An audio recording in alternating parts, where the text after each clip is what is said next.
بسم اللہ الرحمن الرحیم۔ السلام علیکم۔ معذور بہن کا علاج کروا کر ابا اب تھک چکے تھے، کیونکہ اس کو مزدوری سے اتنے پیسے نہیں مل پاتے تھے کہ وہ ہمارا پیٹ پالیں اور معذور بہن کا علاج بھی کروا سکیں۔ اماں تو ہمارے بچپن میں ہی چل بسی تھی، کیونکہ معذور بیٹی کو جنم دینے کے بعد وہ یہ دکھ برداشت نہیں کر پائی اور کچھ ہی سالوں میں چل بسی۔ میرا نام نائلہ ہے اور ہم صرف 2 بہنیں ہیں۔ ابا مزدوری کا کام کرتے تھے، وہ بھی کبھی کبھار اگر لگ جائے تو اچھے خاصے پیسے بھی مل جاتے تھے، اگر نہ لگے تو ہمیں فاقے بھی کاٹنے پڑ جاتے تھے۔ معذور بہن کا علاج ابا نے اپنی حیثیت کے مطابق بہت کروایا، پر میری بہن پر ذرا اثر نہ ہوا اور سارے علاج پر لگے پیسے ابا کے ضائع ہی ہو گئے تھے۔ اپنی معذور بہن کا خیال رکھ کر اب تو میں تھک چکی تھی، کیونکہ میں نے بچپن سے ہی اس کو پالا تھا۔ میری تو پڑھنے لکھنے کی عمر تھی جب اماں چل بسی اور اس کی ذمہ داری مجھ پر آ گئی۔ ابا تو سارا دن ہی مزدوری پر چلے رکھنا پڑتا تھا۔ میری بہن کا نام طیبہ ہے اور طیبہ کی طبیعت بہت زیادہ چڑچڑی تھی۔ اس کا کوئی بھی کام اگر وقت پر نہ کیا جائے تو وہ غصہ کرنے لگ جاتی تھی اور چیزیں توڑنے لگتی تھی۔ اسی لیے میں اس کو کبھی بھی اکیلا نہیں چھوڑ سکتی تھی، جس کی وجہ سے نہ میں پڑھ سکی اور نہ اپنی زندگی میں آگے کچھ کرنے کے لیے سوچ سکی، کیونکہ میں اپنی معذور بہن کی فکر سے کبھی نکل ہی نہیں سکی تھی۔ عمر میں تو وہ مجھ سے کافی بڑی تھی، پر اس کے معذور ہونے کی وجہ سے سارے گھر کی ذمہ داری مجھ پر آ گئی تھی۔ ایک دن گھر کا سارا راشن ختم ہو گیا تو کوئی بھی کھانے کی چیز باقی نہ بچی۔ ابا بھی اس دن مزدوری پر گئے تو رات تک نہیں آئے تھے۔ جب مجھ سے طیبہ نے کھانا مانگا تو میں نے اس کو انتظار کرنے کے لیے کہا کہ ابا آئیں گے تو کھانا بنے گا۔ یہ سن کر تو وہ اور بھی غصہ کرنے لگی۔ جب ابا گھر آئے تو اس دن ابا کی طبیعت بھی کافی خراب لگنے لگی۔ ابا نے مجھ سے کھانے کا پوچھا تو میں نے ابا سے کہا کہ آج تو کھانے میں کچھ بھی نہیں بنا، خراب لگنے لگی۔ ابا نے مجھ سے کھانے کا پوچھا تو میں نے ابا سے کہا کہ آج تو کھانے میں کچھ بھی نہیں بنا، کیونکہ گھر میں تو آٹا بھی موجود نہیں تھا۔ ابا کے ہاتھ میں صرف چند 100 روپے ہی تھے، جو ابا نے اپنی اور طیبہ کی دوائیوں کے لیے رکھے تھے۔ ابا کیونکہ دمے کے مریض تھے، اگر وقت پر دوائیاں نہ کھاتے تو ان کا دم گھٹنے لگتا تھا اور ان سے کوئی کام نہ ہوتا تھا، اسی لیے ان کا دوائیاں لینا بہت زیادہ ضروری تھا۔ ابا پریشان ہو کر رہ گئے کہ اب راشن لایا جائے یا دوائیاں لائی جائیں۔ میں نے ابا کو سمجھاتے ہوئے کہا کہ اگر ہم ایک دن کھانا نہیں کھائیں گے تو مر نہیں جائیں گے، پر آپ کی دوائیاں بہت زیادہ ضروری ہیں، آپ جائیں اور دوائیاں لے کر آئیں۔ ابا کے جانے کے بعد میں نے طیبہ کو سمجھایا اور اس کو پانی پلا کر سلا دیا۔ اس دن میرا دل خون کے آنسو رو رہا تھا کہ اللہ پاک نے آخر ہمیں کس امتحان میں ڈال دیا ہے۔ ہمارے لیے نہ صحیح، اس معذور کے لیے تو کھانا کھانا بہت ہی ضروری ہے۔ میں ابھی طیبہ کے پاس بیٹھی یہ باتیں سوچ ہی رہی تھی کہ ابا کے ہاتھ میں راشن دیکھ کر میں سوچنے لگی کہ ابا شاید آج بھی اپنی دوائیاں لے کر نہیں آئے اور ان کی طبیعت اب مزید بگڑنے لگے گی۔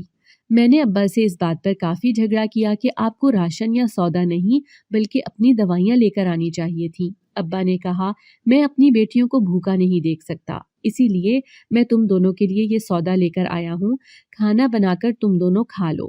میں وہ سودا لے کر باورچی خانے میں رکھ کر ابھی پانی بھرنے کے لیے باورچی خانے سے باہر نکلی تو ایک کتا دوڑتا ہوا ہمارے باورچی خانے میں گھس گیا، جسے دیکھ کر میری تو جان ہی نکل گئی کہ اگر اس نے یہ گوشت کھا لیا تو ہم کیا کھائیں گے، کیونکہ ابا کے سارے دن کی محنت کی کمائی سے لایا ہوا وہ گوشت تھا۔ میں نے اس کتے کو پیچھے سے آوازیں دینا شروع کی کہ نکلو نکلو، تو ابا باہر چلے آئے اور اس کتے کو دیکھ کر اسے نکالنے لگے۔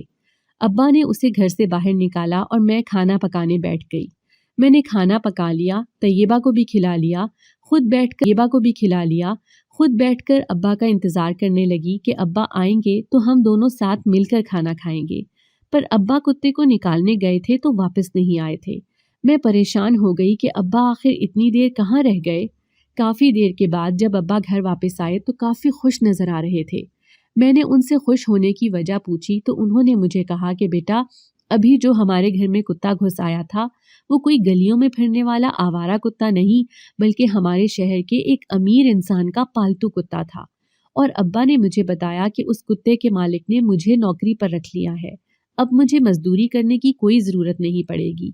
اس کتے کے مالک نے مجھے کہا ہے کہ تمہیں زیادہ کام نہیں دیا جائے گا، بس تم نے میرے کتوں کا خیال رکھا کرنا ہے اور ان کو وقت پر کھانا دے دیا کرنا ہے، تاکہ وہ کسی کے بھی گھر میں جا کر اس طرح منہ نہ مارتے پھریں۔ کتوں کی دیکھ بھال کی نوکری سن کر پہلے تو میں کافی اداس ہونے لگی کہ یہ نوکری میرے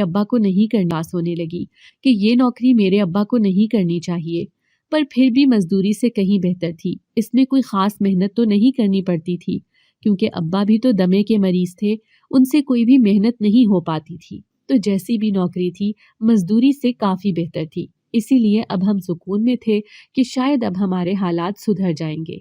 ابا ہر روز اپنی ڈیوٹی پر چلے جاتے اور شام کو آتے وقت ڈھیروں سامان لے کر آتے۔ اب ہمارے گھر میں کسی چیز کی کمی نہیں تھی، کھانے پینے کی اشیاء اب ہمارے پاس کافی تھی۔ اب تو طیبہ کو بگڑنے کی ضرورت بھی نہیں پڑتی تھی، کیونکہ اس کے پاس اب ہر چیز پہلے سے ہی موجود ہوتی تھی۔ پہلے تو طیبہ کو اگر کوئی چیز دیر سے ملتی تو وہ کافی چلانے لگتی اور پورا گھر سر پر اٹھا دیتی، پر اب طیبہ کی طبیعت کافی بہتر ہونے لگی تھی اور وہ سدھرنے لگی تھی۔ ابا نے مجھے بتایا تھا کہ اس کے مالک نے کہا ہے کہ میں تمہاری معذور بیٹی کا علاج کرنے میں تمہاری مدد کروں گا۔ یہ بات سن کر اب طیبہ کی ذمہ داری سے مجھے آزادی مل جائے گی، کیونکہ اس معذور کا خیال رکھ کر میں تھک چکی تھی۔ کیونکہ ابا کے سیٹھ کا گھر ہمارے گھر کے کافی قریب تھا، اسی لیے ابا کو روز کھانا دینے کے لیے میں سیٹھ کے گھر جایا کرتی تھی۔ ابا کیونکہ کتوں کے پاس بیٹھے رہتے تھے تو ان کو شام تک وہاں سے اٹھنے کی اجازت نہیں ہوتی تھی۔ اگر ابا کبھی کبھار وہاں سے اٹھ بھی جاتے تو کتے بھاگ کر لوگوں کے گھروں میں گھس جاتے تھے، اور اس طرح لوگوں میں جھگڑا ہوتا تھا کہ اپنے کتوں کو سنبھال نہیں سکتے تو پالے کیوں ہیں۔ کیونکہ یہ گھر میں پالے ہوئے کتے تھے اس لیے دکھنے میں بھی کافی خطرناک لگتے تھے اور لوگ ان سے کافی ڈر جاتے تھے۔ ایک دن میں ابا کو کھانا دینے کے لیے جب اس سیٹھ کے گھر گئی تو وہ سیٹھ بھی سامنے ہی کھڑا کتوں کو کھانا کھلاتے دیکھ رہا تھا۔ میں ابا کے پیچھے کھڑی ہو کر ابا کو آواز لگانے لگی کہ ابا، میں آپ کے لیے کھانا لے کر آئی ہوں۔ تبھی ابا کے سیٹھ نے آواز سن کر میری طرف پلٹ کر دیکھا اور دیکھتا ہی رہ گیا۔ وہ مسلسل مجھے دیکھے جا رہا تھا اور اس کے دیکھنے سے مجھے کافی الجھن محسوس ہو رہی تھی، کیونکہ وہ اپنی نظریں ایک پل کے لیے بھی مجھ پر سے نہیں ہٹا رہا تھا۔ میں نے ابا کو ایک اور آواز دی کہ ابا، کھانا لے کر آئی ہوں، جلدی سے لے لو، مجھے گھر جانا ہے، طیبہ غصہ کرنے لگ جائے گی۔ تو ابا نے مجھے کہا کہ کھانا یہیں پر رکھ دو، میں خود اٹھا لوں گا، تم طیبہ کے پاس جاؤ، وہ اکیلی ڈر جائے گی۔ میں نے کھانا وہیں پر رکھا اور خود دروازے کی طرف جانے لگی۔ میں نے پیچھے مڑ کر دیکھا تو ابھی تک وہ ابا کا سیٹھ مجھے دیکھے جا رہا تھا اور اس کی نظروں نے دروازے تک میرا پیچھا نہ چھوڑا تھا۔ اس کے بعد میں گھر چلی آئی اور گھر آنے کے بعد میں بس صرف اس ابا کے سیٹھ کے بارے میں ہی سوچنے لگی، کیونکہ وہ جس طرح میری طرف دیکھ رہا تھا اس کا دیکھنا کوئی عام دیکھنا نہ تھا۔ مجھے لگ رہا تھا کہ اس کی نظروں میں ضرور کوئی نہ کوئی چور چھپا تھا، ضرور میں اس کو اچھی لگنے لگی تھی جس طرح وہ مجھے دیکھ رہا تھا۔ اچھا تو وہ بھی اس کو میں نہیں بھلا پا رہی تھی۔ وہاں سے آنے کے بعد ایک پل بھی ایسا نہ گزرا تھا کہ اس کی یاد سے میں غافل ہوئی ہوں۔ شام کو ابا جب گھر واپس آئے تو کافی سارا سامان ساتھ لائے۔ اتنے سارے تحفے اور سامان دیکھ کر میں حیران رہ گئی کہ ابا کو یہ چیزیں کس نے لے کر دی ہیں۔ پھر ابا سے پوچھنے کے بعد پتا چلا کہ اسی سیٹھ نے ہم دونوں بہنوں کے لیے کافی سارے تحفے بھجوائے ہیں۔ ابا بتا رہے تھے کہ اس کا سیٹھ بہت ہی رحم دل ہے، اس کو میری غربت کا بہت احساس ہے، پر ابا اپنی غلط فہمی میں تھے۔ مجھے تو اس سیٹھ کے دل میں کوئی اور ہی چور نظر آ رہا تھا۔ اس نے پہلے تو ہم دونوں بہنوں کے لیے کبھی کچھ نہیں بھجوایا تھا، مجھے دیکھنے کے بعد اب وہ ہم دونوں بہنوں کے لیے تحفے بھجوا رہے تھے۔ اب تو آئے دن ہی اس سیٹھ کی طرف سے ہمارے گھر کچھ نہ کچھ آتا رہتا تھا۔ ایک دن تو ابا جب اس سیٹھ کے گھر ڈیوٹی پر تھے تو ابا کا مالک خود ہی ہمارے گھر پہنچ گیا۔ میں تو دیکھ کر حیران رہ گئی کہ اللہ خیر کرے، کہیں ابا کو تو کچھ نہیں ہو گیا جو اس کا مالک ہمارے گھر آ پہنچا ہے۔ میں نے ان سے پوچھا کہ کیا بات ہے، ابا تو آپ کی طرف ہیں، آپ یہاں پر کیسے آ گئے؟ اس نے مجھے بتایا کہ ہاں، تمہارے ابا میرے گھر پر ہی ہیں اور وہ ٹھیک ہیں، تمہیں پریشان ہونے کی ضرورت نہیں ہے، میں تو بس تم سے ہی ملنے آیا تھا۔ اس کی یہ بات سن کر تو میں حیران رہ گئی اور پریشان ہونے لگی۔ مجھے اب اس سیٹھ سے تھوڑا بہت ڈر بھی لگنے لگا تھا کہ ہم دونوں بہنوں کو اس طرح اکیلے گھر میں دیکھ کر وہ آخر ہمارے گھر میں کیوں گھسا ہے۔ میں نے اس کو کہا کہ آپ یہاں سے چلے جائیں، ابھی ابا بھی گھر پر موجود نہیں ہے، آپ کا ہمارے گھر پر آنا مناسب نہیں ہے۔ اس کے بعد وہ وہاں سے چلا گیا تو مجھے اب اس ابا کے سیٹھ سے تھوڑا بہت ڈر لگنے لگا کہ کہیں وہ ابا کی غیر موجودگی کا کوئی غلط فائدہ نہ اٹھا لے اور ہم بہنوں میں سے کسی کو کوئی نقصان نہ پہنچا دے۔ میں ابا کو یہ بات بتاؤں یا نہ بتاؤں؟ میں ابھی یہ بات سوچ ہی رہی تھی کہ ابا آ گئے، اور ابا کے ساتھ ہی ہمارا ایک رشتہ دار جو کہ میرے ابا کا چچا زاد بھائی تھا، وہ بھی ہمارے گھر آیا۔ ابا نے اس کو آ کر بیٹھنے کے لیے کہا اور مجھے کہا کہ جاؤ نائلہ، اپنے چچا کے لیے چائے بنا کر لاؤ۔ میں چاچا کے لیے چائے بنا کر ان کے سامنے پیش کرنے ہی والی تھی جب چچا نے ابا سے میرے رشتے کی بات کی، کیونکہ وہ اپنے بیٹے کا رشتہ میرے لیے لے کر آئے تھے۔ ابا نے ان کو کہا کہ میں نائلہ کی شادی ابھی نہیں کروانا چاہتا، کیونکہ طیبہ معذور ہے۔ اگر اس کی شادی ہو جائے گی تو میری معذور بچی کا خیال کون رکھے گا؟ میں فی الحال کچھ سال اس بارے میں نہیں سوچ سکتا۔ میں اپنے سیٹھ سے بات کر کے دیکھوں گا، اگر وہ طیبہ کا علاج کروانے میں میری مدد کر رہے ہیں تو ہی میں نائلہ کی شادی کے بارے میں سوچوں گا، کیونکہ پہلے سیٹھ نے مجھے کہا تھا کہ میں تمہاری معذور بیٹی کا علاج کروانے میں تمہاری مدد کروں گا تو وہ تمہاری بیٹی ٹھیک ہو جائے گی۔ اسی لیے ابھی میں اس رشتے کے بارے میں تمہیں کوئی بھی جواب نہیں دینا چاہتا۔ چچا نے ابا کو بعد میں جواب لینے کا بولا اور وہ وہاں سے چلے گئے۔ اگلی صبح پر ابا واپس نہ آئے۔ اب مجھے بہت ہی پریشانی ہو رہی تھی کہ ابا تو کبھی بھی اتنی دیر نہیں لگاتے، تو آج آخر انہوں نے اتنی دیر کیوں لگا دی ہے؟ آخر ایسا کون سا کام سیٹھ نے کہہ دیا ہے جسے کرنے میں ابا کو اتنی دیر لگ گئی؟ میں انتظار کرتے کرتے تھک گئی جب ابا خوشی خوشی آتے دکھائی دیے اور آتے ہی مجھ سے کہنے لگے کہ نائلہ بیٹا، تیری تو قسمت ہی کھل گئی۔ مجھے سمجھ نہیں آ رہی تھی کہ ابا یہ کیا بول رہے ہیں، میری قسمت کس بات کی وجہ سے کھل گئی ہے؟ جب میں نے ابا سے پوچھا تو ابا نے مجھے کہا کہ بیٹا، آج جو چچا تمہارا رشتہ لینے کے لیے آیا تھا تو میں نے اپنے سیٹھ سے بات کر کے دیکھی کہ طیبہ کا علاج کرواؤ تو میں نائلہ کی شادی کروا دوں، تو میرے سیٹھ نے جو بات بولی میں تو خوشی سے جھوم اٹھا۔ میرے سیٹھ کو تم پسند آ گئی ہو اور اس نے تمہارا رشتہ مجھ سے مانگا ہے۔ مجھے تو اس بات پر یقین ہی نہیں آ رہا تھا کہ ابا کے سیٹھ نے میرا رشتہ کیسے مانگ لیا۔ میں اس کو پسند آ گئی تھی اور وہ مجھ سے شادی کرنا چاہتا تھا۔ یہ خبر تو میرے لیے بہت بڑی خبر تھی، کیونکہ میں نے کبھی سوچا بھی نہیں تھا کہ میں کبھی اتنے بڑے گھر میں شادی کر کے جاؤں گی۔ میں نے تو بچپن سے لے کر جوانی تک جو چھوٹے چھوٹے خواب دیکھے تھے وہ بھی میرے کبھی پورے نہ ہو پائے تھے، تو اتنا بڑا خواب میں کیسے دیکھ سکتی تھی؟ اور میری قسمت تو اچانک ہی کھل گئی تھی۔ اس کے بعد تو ابا نے چچا کو انکار کر دیا اور میری شادی کی تیاریاں کرنے لگے۔ ابا کے سیٹھ نے ان کو صاف انکار کر دیا تھا کہ مجھے کوئی جہیز وغیرہ کی ضرورت نہیں ہے اور نہ ہی آپ اس چیز کی کوئی فکر بھی کرنا۔ میرے پاس بہت زیادہ دولت ہے، مجھے کسی بھی چیز کی ضرورت نہیں ہے۔ ابا اب مجھے بہت ہی زیادہ خوش نظر آتے تھے۔ کچھ ہی دنوں کے بعد ابا کا سیٹھ، جن کے کتوں کا ابا خیال رکھا کرتے تھے، ہمارے گھر تشریف لے کر آئے تو ابا نے مجھے چائے بنانے کے لیے کہا۔ مجھے تو ان کی طرف دیکھا ہی نہیں جا رہا تھا، مجھے بہت زیادہ شرم آ رہی تھی۔ میں نے سوچا ہی نہیں تھا سکتا ہے میں اتنی جلدی امیر بن جاؤں گی، یہ سوچ کر تو میں بہت زیادہ خوش ہو رہی تھی اور اپنی معذور بہن کے سامنے مغرور بن گئی کہ اب میں تمہاری خدمتیں نہیں کروں گی، اب میں تمہارا خیال نہیں رکھوں گی، اب تو میں سیٹھ کی دلہن بننے جا رہی ہوں، تو اب اپنا بندوبست کر لے، کیونکہ اب میں امیر بننے جا رہی ہوں، اب میں تمہاری غلامی نہیں کر سکتی۔ بچپن سے ہی میں نے تجھے سنبھالا ہے، بچپن سے ہی میں نے تمہارا خیال رکھا ہے، سارا تمہارا بوجھ مجھ پر ہی تو تھا، اب سب کچھ ختم ہوا کیونکہ اب میں سیٹھ کی بیوی بنوں گی۔ اور اس بات کی مجھے بے انتہا خوشی ہو رہی تھی۔ میری بہن جو معذور تھی وہ میرے چہرے کی طرف دیکھ کر بہت مایوس ہو گئی، کیونکہ اس کا تو واحد سہارا میں ہی تھی جو اس کا خیال رکھ رہی تھی، میرے علاوہ تو اس کا اور کوئی بھی نہیں تھا جو اس کا حال سمجھ سکتا، اور مجھے یہی محسوس ہو رہا تھا کہ شاید میری معذور بہن میری خوشیوں سے جل رہی ہے، اس سے برداشت نہیں ہو رہی میری خوشیاں کہ میں امیر بننے جا رہی ہوں اور سیٹھ کی دلہن بننے جا رہی ہوں۔ شادی میں اب چند ہی دن رہ گئے تھے، کیونکہ وہ سیٹھ جلد از جلد شادی کرنا چاہتا تھا اور ابا کو تیاری کرنے کے بارے میں بول چکا تھا۔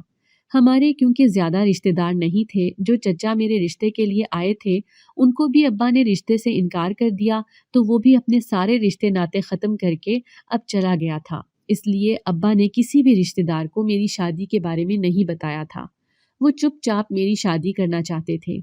اب سیٹھ نے ابا کو ڈھیروں پیسے پکڑا دیے تھے کہ وہ مجھے شادی کی اچھی سے اچھی شاپنگ کروائیں اور اپنی مرضی کے زیور دلوا دیں۔